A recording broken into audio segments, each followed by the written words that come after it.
Əziz və dəyərli izləyicilər, İmam Hüseyin əzadarlığının 10-cu günü Aşura günü Birəsən ziyargahındayıq.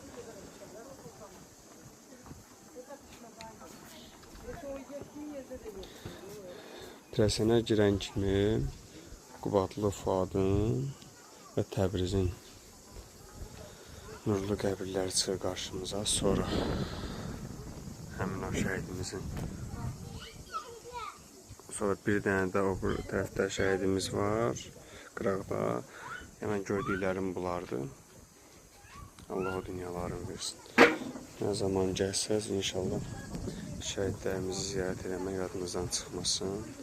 Bizim borcumuzdur. Şəhidlər ziyarət edək, şəhidlər ucatdıq. Şərəf borcumuzdur. Allah'ın sayesinde biz yaşayırıq. Allah'ın sayesinde biz ayaqda durmuşuq. Allah'ın sayesinde biz əzizlərimizin yanındayıq. İstədiklərini edir. Allah ailəsinə, istədiklərinə can sağlığı versin, qorusun. Allah o dünyaları versin.